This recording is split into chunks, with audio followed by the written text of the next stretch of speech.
Hi, I'm Michelle Sparks, narrator from Los Angeles, California, and you're listening to Bookin' Around Town with Jacques on the audio flow, connecting authors and readers one town at a time.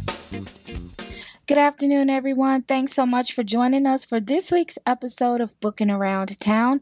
I'm your host, Jacques, and today we are booking around the town of Pawleys Island with special guest Mark Hellman, author of The Wheel, A Storm of Our Own Making. Now, when I started reading this book, I didn't really know what to expect. However, it has something in it for everyone. And if you are like me and enjoy reading stories that cross genres, then you will absolutely love this. It's got thriller, it's got political drama, it's got supernatural, it's got mystery, all of that all together in one powerful book. So far, it's a 5-star rating on Amazon. So that means that you need to pick it up. And I will tell you in advance, there's a mini cliffhanger at the end, but no worries. Hopefully by the end of the year, we will get book 2. But what better way for you to start on the wheel than by listening to a conversation between me and the author. So please help me welcome Mark Hellman. Good afternoon, Mark. How's it going? It is going well, Jacques. How about you? Oh, I'm doing pretty good for a Sunday, and I am so excited to finally have you on the show. I know that we've kind of had not really phone tag, schedule tag over the last few months, and so today is all about you. How excited are you about being here on Booking Around Town? I'm thrilled. That's what I like to hear. Now, last week was the Super Bowl. Are you a big football fan? Yeah, I love football. I really do. I didn't have any horses in this race, but I enjoyed the game. It was a good game. Yeah, who is your team, Mark? Well, in order of preference, of course, would be the Carolina Panthers and San Francisco 49ers, because I spent a lot of time out there. I lived out there. And from my childhood, of course, the hapless but getting better Buffalo Bills. Okay, well, you started off good there. I don't know about Buffalo, but I'll give you the other two only because I lived in North Carolina too, so I am all for the Panthers when they're not playing the Cowboys, and San Francisco is pretty decent, so we'll give them. Well, hopefully they'll get better. There's always next season. Isn't that what people usually tell us when our team's not playing? Yeah. Stay positive. That's right. You've always got next season. It's okay. Blah, blah, blah. Okay. Yeah, that's how we do. But I was just excited that the Patriots didn't win. So that made my day. Yes, I know. I've got a lot of friends and associates in New England, so I'm not going to say nothing. Oh, you're going to just plead the fifth on that one. I totally want to keep those friends. Absolutely.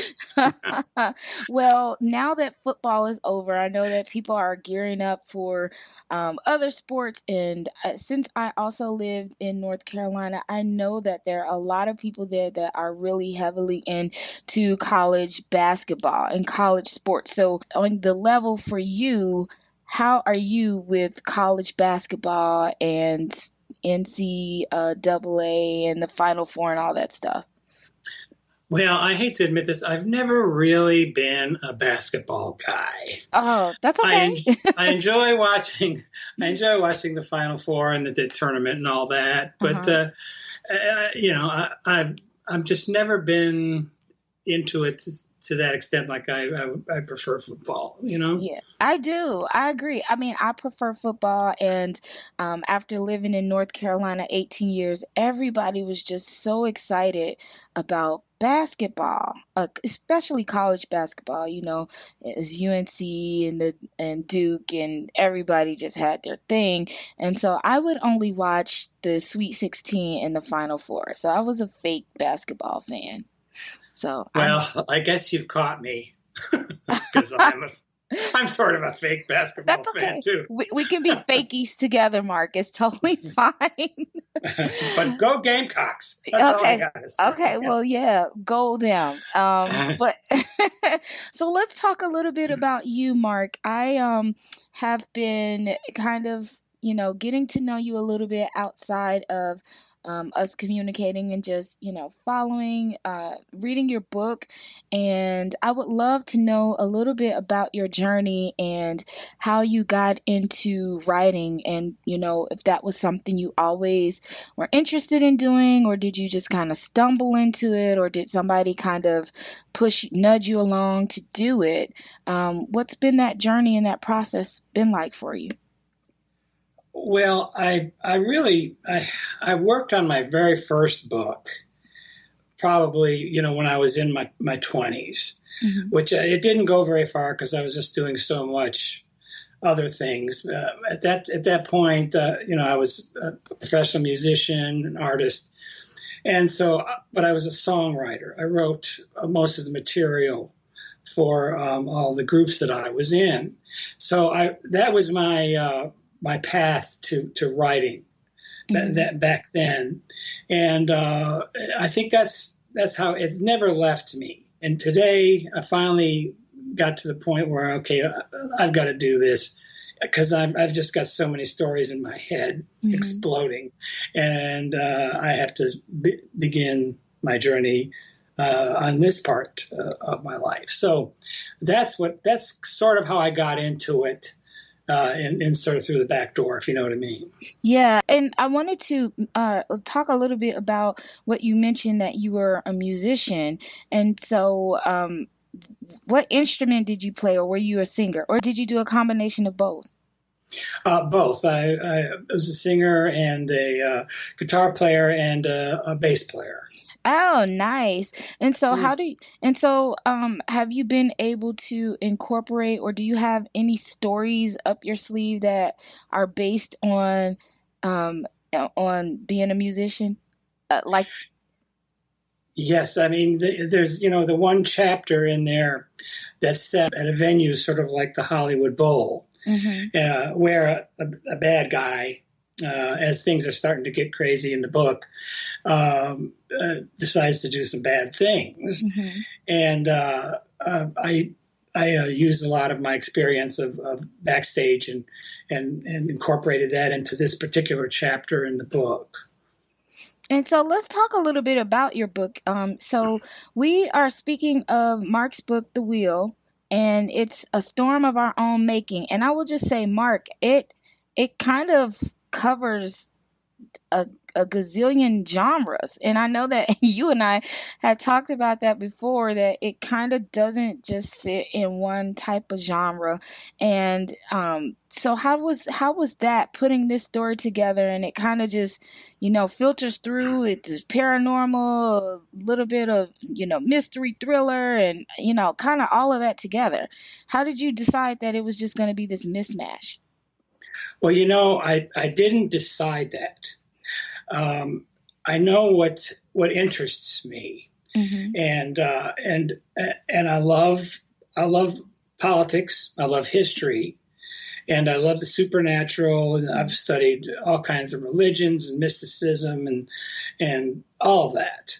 And when I started the book, it just sort of unfolded the way that I wanted it to. And I was able to incorporate.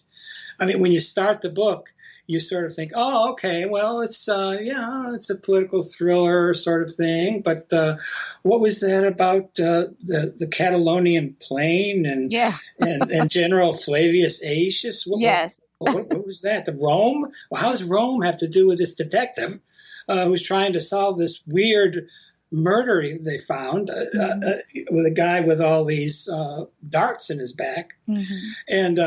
And so it just unfolded that way, and I was able to incorporate all of this, a lot of the stuff I've studied and learned about the supernatural into the story. And then, of course, as you know, as it gets towards the end, it's like, oh my God, yes,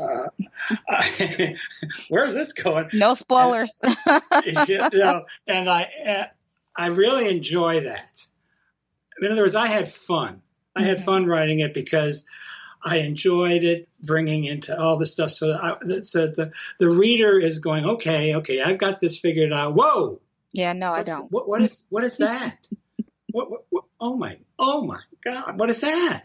You know, and I enjoy that. I enjoy that. And from the fans, I guess you'd say, or whatever that I've talked to and heard from and all this since it's been released, it's that enthusiasm seems to be there with them too. Yeah, and what I love about this is, again, that you've incorporated so many different things that you personally enjoy, and you've got this readership of people who enjoy the same things. And I will tell you what captivated me is that I used to read mystery. And I used to watch a little mystery on TV, and of course now, everybody's into politics. But my biggest thing, I enjoy supernatural. I enjoy anything that has to do with, angels and demons and good versus evil and all of that type of thing. And so when I started reading the beginning, it kind of reminded me of a book I read in college that dealt with just things that happened centuries ago. And so it got me at the very beginning of the story.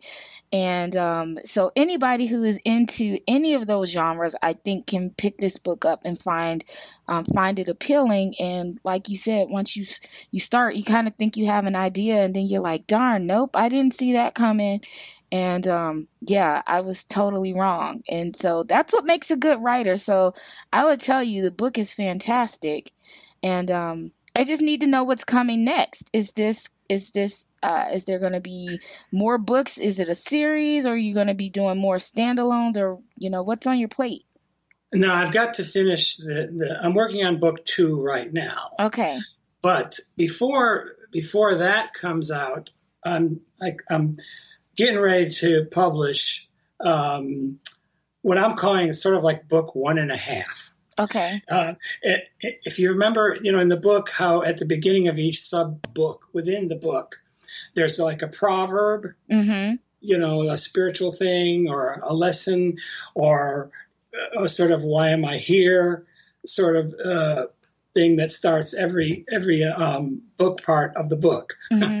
And so what I'm working on right now and getting this prepared is a book that's going to be all proverbs. It's going to be an inspirational book. Oh, nice. And it's going to be called Uriel's Wheel, Conversations with an Archangel. Ah, I love it. Yeah, and so that's hopefully going to be happening. That's all going to be happening this year. And then, meanwhile, I'm working on the second novel to follow this because, at the end, it's like, oh my God, what's going to happen next? Yeah, a cliffhanger, everybody. There's a cliffhanger. So, warning. Yeah. But it's a good cliffhanger. It is, but it's still a cliff. I mean, so we try to stay away from cliffs because we don't want to jump, but we just, it's a little cliffhanger. And so, so how long are we going to be waiting for book 2? How long are we on the edge of the cliff, Mark? Well, hopefully, the Archangel book that'll be coming out this year, and then I should have book 2 done and hopefully ready to come out by the end of this year or beginning of next year. Okay. So again, we're going to be dangling off the cliff a little bit, but it's so worth it. And so what was your how did you come up with the concept, or what's the story behind the title and also the cover art for the wheel? Well, to me, everything sort of breaks down to the endless struggle between God and the devil, and the various forms that it takes, and it has taken throughout history. And you'll notice when Uriel goes back and forth in time, when he's awakening to himself.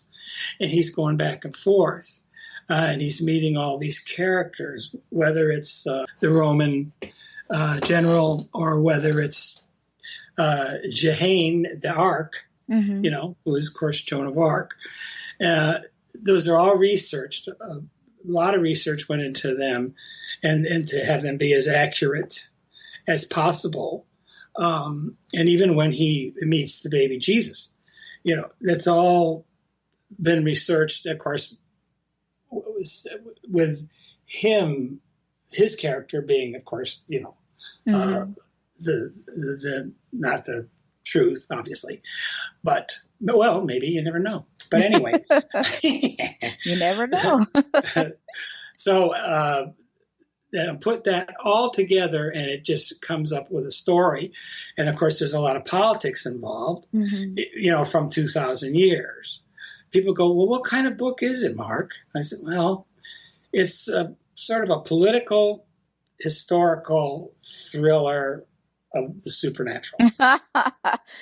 Yeah, it's a new genre, everybody. It's the kitchen sink in a book, and it's good. So, but yeah, you've nailed it pretty much. And so, if you look at the cover of the book, you see there's two people, and they've got their guns. They're the detective, and then you've got, I think it's like the White House or something in the background, and then yes, it is the White House. Okay, and then you've got the angel wings, and so from when you look at the cover, that you can almost tell that there's more to the story than just what we see on the cover, but it kind of gives you a little glimpse of what's to come.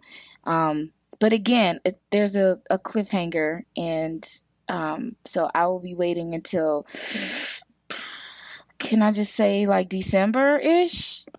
Hopefully, maybe? Yes. Okay, so we'll say hopefully. Okay, December-ish. And so since you mentioned earlier that this story is really something that you enjoy reading and writing, what are some of the things that you leisurely either read or have read that have kind of sparked you or prompted you to write this novel? Well, let's say the beginning. Okay, in the beginning, I was drawn to some, works of Herman Hesse, H.G. Wells, all that sort of thing. But one author that kind of really got my attention was Diane Fortune, and she wrote a series of books called "The Secrets of Dr. Taverner," "The Sea Priestess," and the Winged Bull, and they're very much supernatural and mystical. A lot of mystical stuff in there, and she was very, very well versed in those arts, if you know what I mean. And what she would do is she would tell her story. It's in a novel form, but there's a lot of secrets in it, hidden within the story.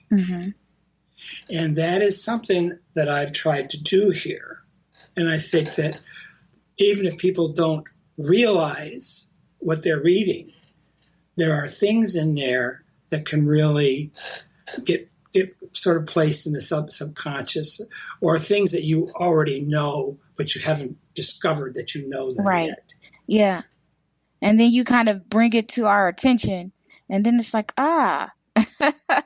that's kind of how it's like, I didn't really think about that. And so I enjoy kind of the fact that you said you did a lot of research and research different religions and historical things in there. So of course you get a little history in there as well. And so you've got this series going on, and I just wanted to know, once you've finished this, I'm not sure how many books you have in mind for this, but do you have anything else kind of in the back of your mind that you would like to write after you finish this particular series?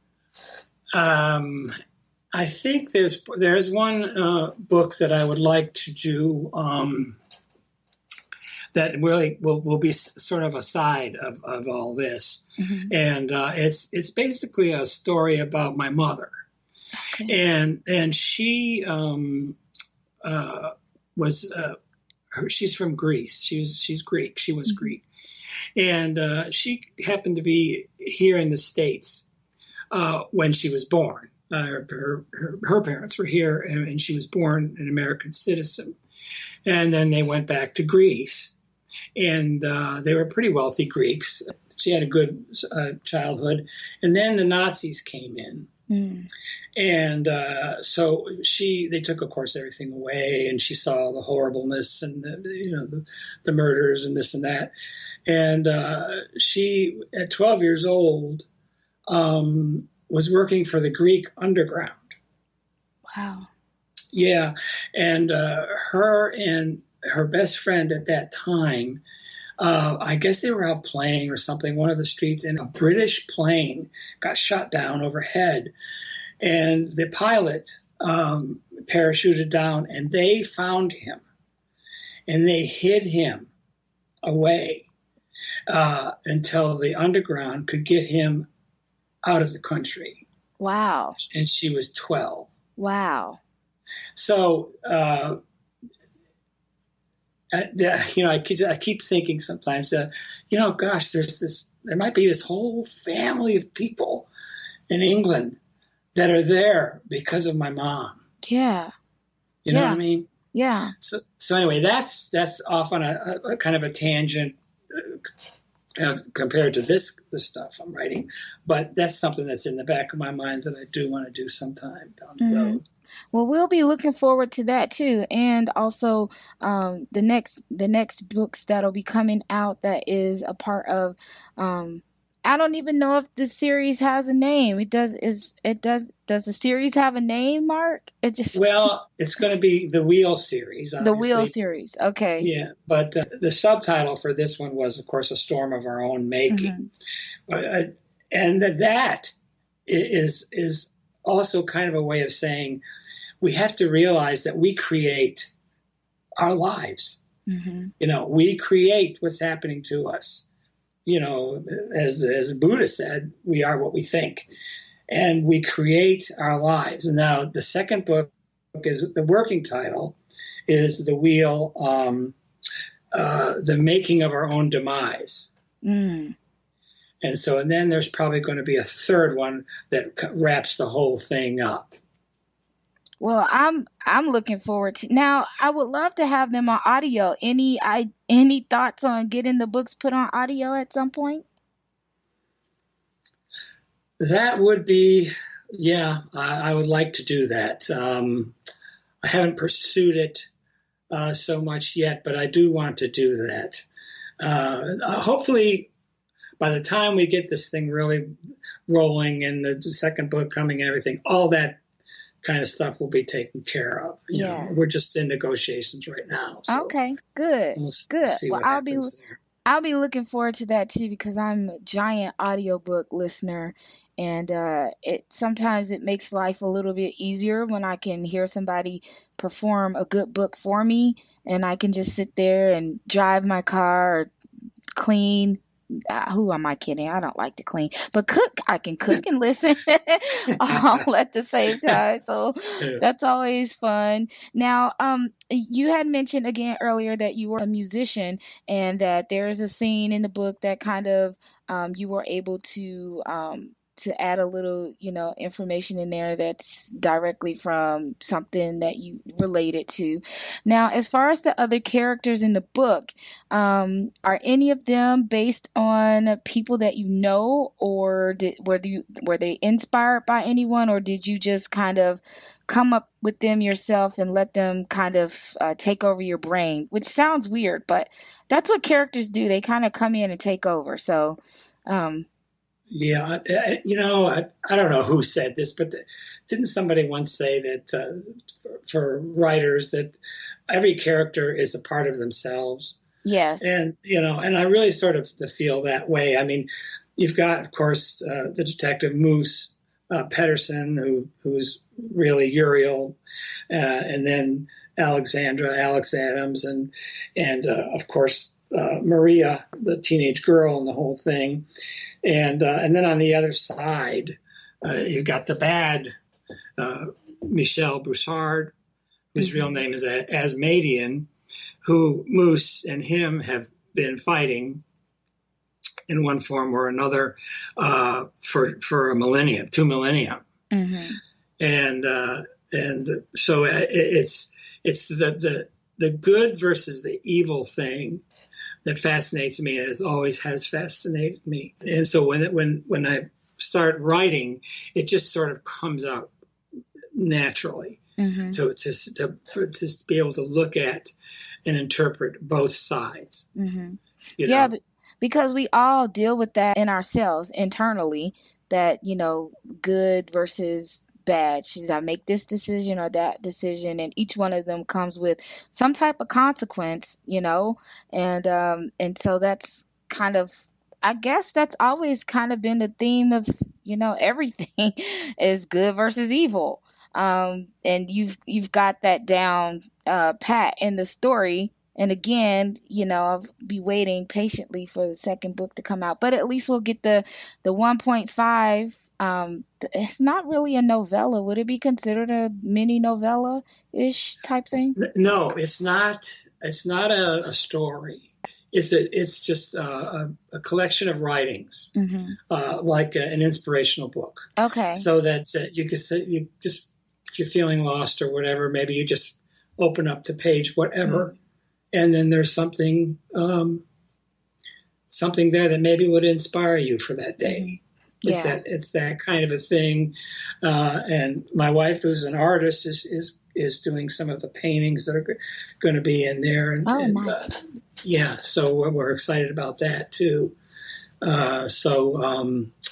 It's just, I've just had a feeling that this needed to be done. This needed to be out there. Mm-hmm.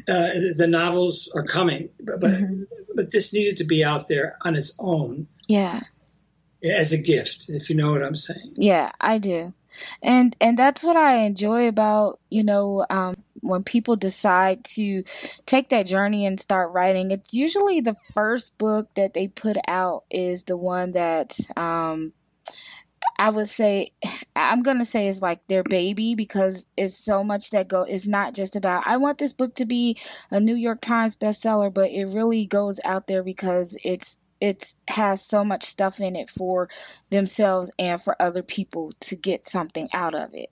And so I'm not rushing you, Mark. I'm really not about it, because, I took my time to read it, but I am rushing. So there you go. I'm just rushing. No, I'm just kidding. I'm not rushing you. But I can be patient for the most part. But the writing style, I love your writing style. And so how did you kind of, what was your process for your writing style? Because I know, some people take writing courses. Some people are just natural writers. What can you attribute to your writing style? I didn't specifically take writing courses other than just normal, high school and college stuff. I didn't study it. It just comes. Mm-hmm. I don't know how else to put it. It just comes. You're natural. It's natural. I think so. I really do. Yeah.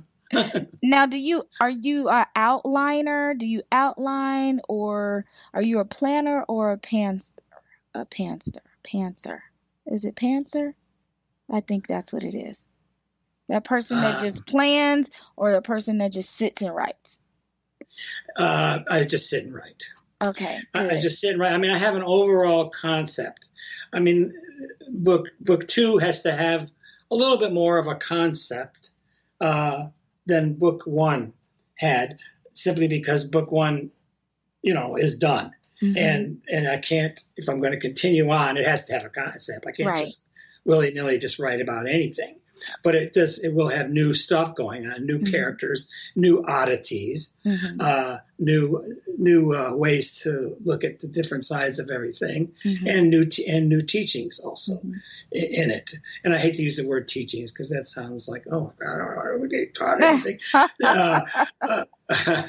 But let's just say fascinating tidbits to think on. Mm-hmm. That. Yeah, I was totally fine with teachings. But if you like the other way of saying it because you don't want people to think it's like a self-help book or something. It's not a self-help book, but it really does have you thinking.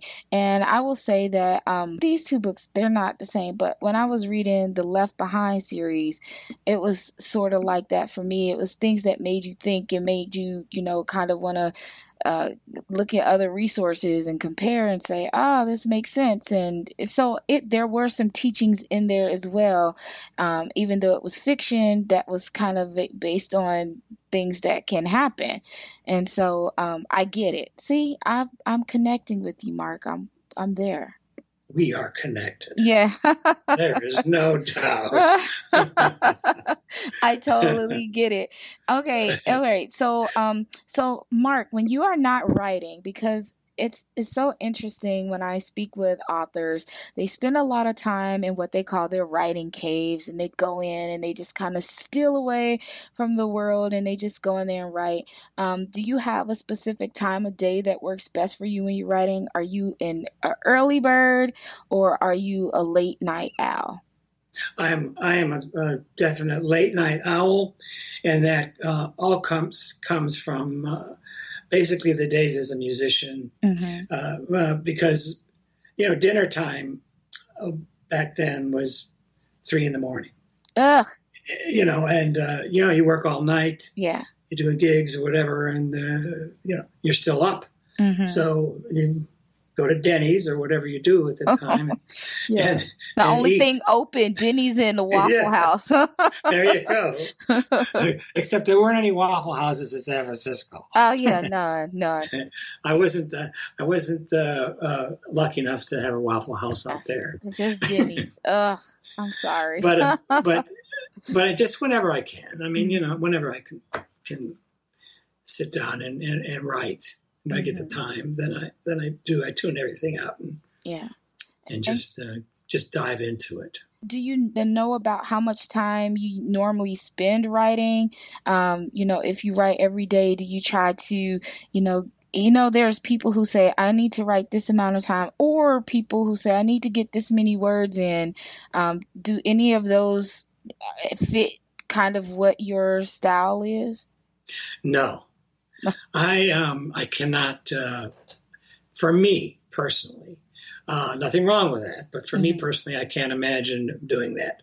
Oh my God, I've got to write 1,000 words. Yeah. Okay, 1, 2, 3, I can't do that.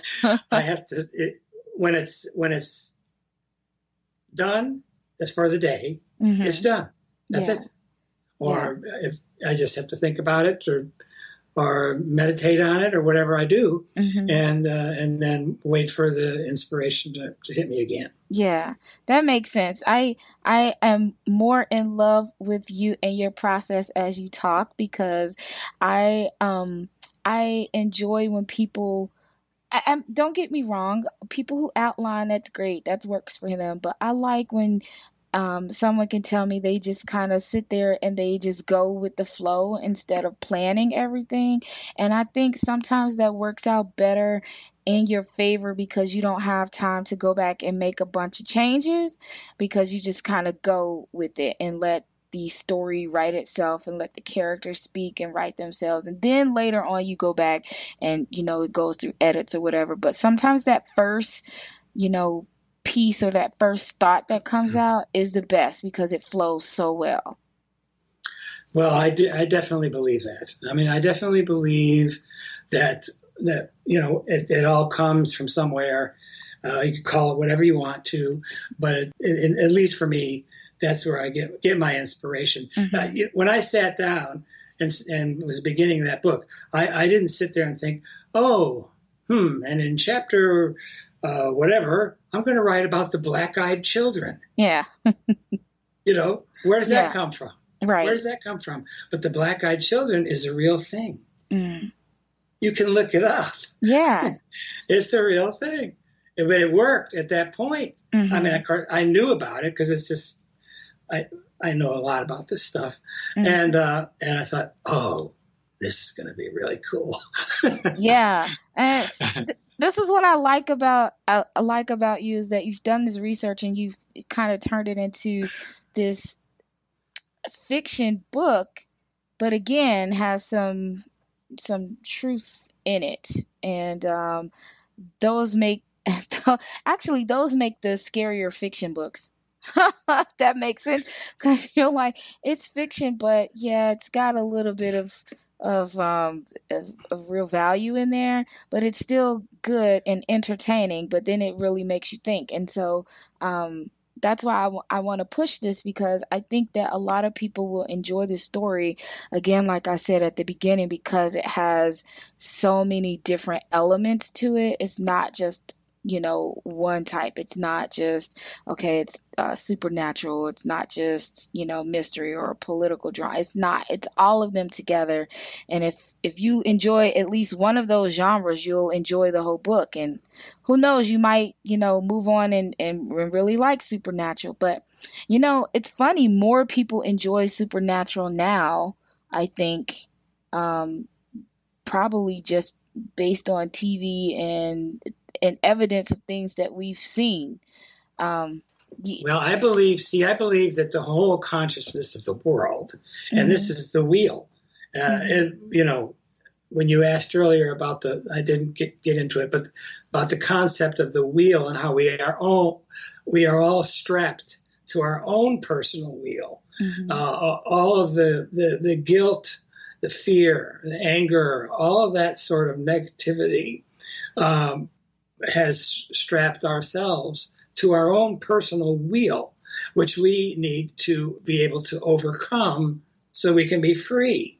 And my wheel is attached to my wife's wheel, who's attached to our friends' wheels, who's attached to our family's wheel, and then they're all attached. You see what I'm saying? And they all interplay amongst themselves and each other. And so that's the concept about the whole world is one gigantic wheel. Yeah. And your wife, does she beta read or read anything? Did she read your book before it published? She reads it as I go. Okay. Here, I'll read certain parts to her and this and that. But as far as doing, like, she's doing the artwork for the making of, for the Conversations with the Archangel.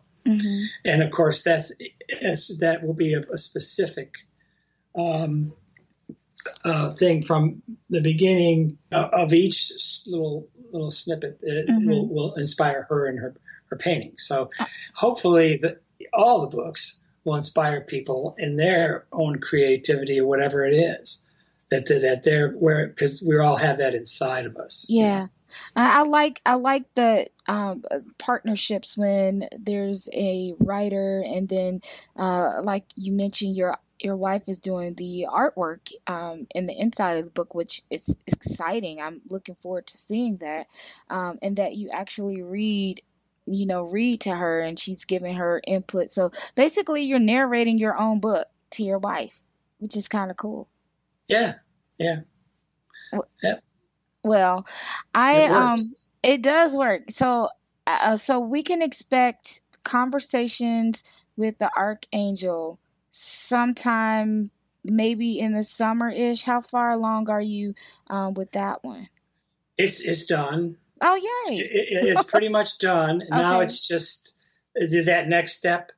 I'm going to go with a different publisher, the literary agent thing. Should we get another literary agent? All that business stuff. All the fun bit, the non-fun stuff. I get it. It's not fun. Because this will be a totally different.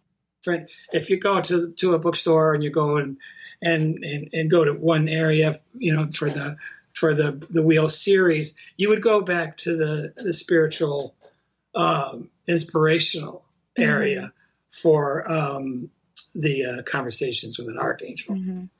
All right, so it's like it's not a novel. It's good for inspiration, and I would almost say it would be kind of a companion to go with the first book. And who doesn't like a little bit of inspiration every day? Something that motivates you and inspires you daily. So I love those type of books. So I'll have to get one printed, and you'll have to sign it for me. Oh, absolutely. And it's sort of like, if you'll indulge me for a second. Sure. The first one that's in the wheel, Storm of Our Own Making. The first one that is one a part of the other book, if you don't mind. I took my eyes off of you for one moment. Then I doubted if you were ever there. Mm. Then I started to forget you. And then I became lost. Yeah. That's deep. and then there will be a response to that from Muriel. Mm-hmm. Yeah, I get it. I mean, we have those. Now, I'm a Christian, so I'm pretty sure there are other people who have felt what you just read, that, we had this relationship, and then we kind of lost our focus, and then we just didn't feel anything, and then we just felt lost. And so I can totally relate to that. That's why I said I'm probably gonna really enjoy reading that, because and then we get a reminder that no, our angels are still there, God is still there, and we just have to acknowledge that. I know I'm mean to get preachy, but let's just say I understand the concept of the book, the pieces, the conversations with the archangel. So yes, and who hasn't felt lost? Yeah, we've all been lost. Yeah, and most people, I think, are lost most of the time, and they don't know it. That's unfortunate. Some people don't know that they are. They just feel empty, but they don't realize how they can be reconnected. And that's important to learn, to know that you can always be reconnected. So on a fun note, Mark, I know, because I don't want people, but really, everybody has been lost, and everybody has felt that sense of loneliness and emptiness and things like that. And so it's definitely relatable, that little booklet that's gonna come out. But I want to do something fun with you, because you said that you had listened to a couple of my podcasts, but you didn't get to the end part, so you never knew what happened at the end. And at the end, will basically either give you cool points or will deduct from your cool point status. Okay, so I always play this game. Oh my God! I know, the pressure, right? No pressure here. Right. Okay, it's fine. You can earn your cool points. I mean, you started out. You've got some, so basically, just some. I have some. Yeah, cool because points. you started, because you were on the show. Of course, you start with cool points, and then depending on how well you do on this part of the show, I will give you more cool points, or I'll deduct some. So it's all on you. It's all up to you. Right. So this game is called Heads Up, and basically what it is the game will give me a word, a phrase, or whatever for the category, and I have to try to give you clues so that you can guess what it is that I'm trying to give you. But I'm going to let you select which category you would like for me to use. So I'm going to go with sound it out, favorite fictional characters, or how about let's see, something that I think would be simple. You don't watch football. Well, football. There you go. There's a topic. Yeah. So it's football, sound it out, or famous fictional characters. What is sound it out? I have to not say, I have to make the sounds to get you to guess what word it is. Oh, okay. Well, that sounds like fun. You would pick that one. Okay. Well, good luck, because I just played this one not too long ago, and I was supposed to be sounding like a vacuum cleaner, and they said a cow. So that didn't fare very well in the noise department. But good luck, Mark. Here we go.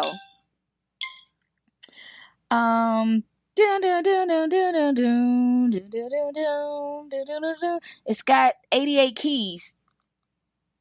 Like piano. Yes. Okay. Boom, boom, boom, boom, boom. Bass drum. It's part of your body. Boom, boom, boom, boom. Your heart. And it's a heart. What? Boom, boom, boom, boom. Your heartbeat. Yes, there you go. Click, click, click, click. Ah, this is so stupid. You use this to put your papers together. And it's got a stapler. Yes. Okay.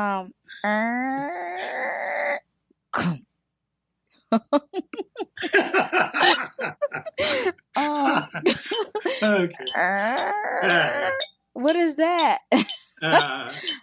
It's something you open and close. Trap.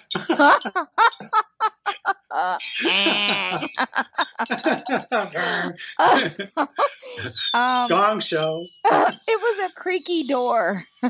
Oh. Yeah. See, this is my fault if I don't get them right. It has nothing to do with your portrayal. Oh my gosh, it totally has everything to do with my portrayal of a creaky door. Okay. A mousetrap, really? Did I don't even know how that sounded like a mousetrap. Mark. I just came into my mind as something funny. Okay. So you get one last chance. You got 3. So you can keep that same category, or you can pick a different one. I have totally 80s. I have 70s fever or football. 70s fever. Okay. Now, I will tell you, I was born in the 70s, so hopefully I'll be able to get enough of these to get you more points. Wish us luck, everybody. Okay. Really? Oh, come and knock on our door. We've been waiting for you. Jack Tripper and the 2 girls, Chrissy and Janet. It was a TV show. Yeah, I got it. I know what it is. I can see it. Three's Company. Yes, there you go. Okay. These were the kind of pants, and they flare out. Yes. This is a show. It's based on a state that's an island, and I think he was like. Yeah, there you go. This show used to come on PBS, and gosh, it was him and kids, and he had like a white beard. This animal jumps around. He's got a pouch in the front. Kangaroo. Yeah, there you go. Charlie Brown's dog. Snoopy. Yes. I have no idea who that is. I don't know who that is either. I think she was an actress and she had curly hair. But great. Well, that narrowed it down, right? Okay, we did good on that one. I don't know who Carole King is. Oh, Carole King. She's the singer-songwriter. Oh, see. And who is James Taylor? James Taylor? Sweet Baby James, Fire and Rain. I told you I was born in the 70s, right? So, yeah. But you hear his stuff all the time. I've seen fire and I've seen rain. No. Okay. I listen to 80s music. But you did good. We got 6. We got 5 on that one and 3 on the other one. So you did great. You got 8, a total of 8 today. So yay. We clapping. I don't know what to say. Thank you, ladies and gentlemen. I'd like to thank all the people of the Academy and Jacques. My book. And me for giving great clues. Yay. and the fabulous host, the incredible Jacques, who has just been a wonderful host. Well, thank you. That was so much fun. And before we go, I would love for our listeners to know how they can get in contact with you, how they can find you either on social media or just, be able to keep up with new releases and things like that. So it's all on you. Promo away. Okay, well, on Facebook, my page is Mark Hellman -author. And I also have thewheelbooks.org for my website. Now, do you have a newsletter or anything that updates people about when your books are releasing? I pretty much do that on the Facebook thing. Okay. Really. All right. Perfect. So everybody be sure that you go and follow Mark on Facebook or jump on over to his website and you can check out more about Mark. And also, Mark, are you doing any events, any live events where people will be able to meet you either this year or later in the year? Or what's on your plate for that?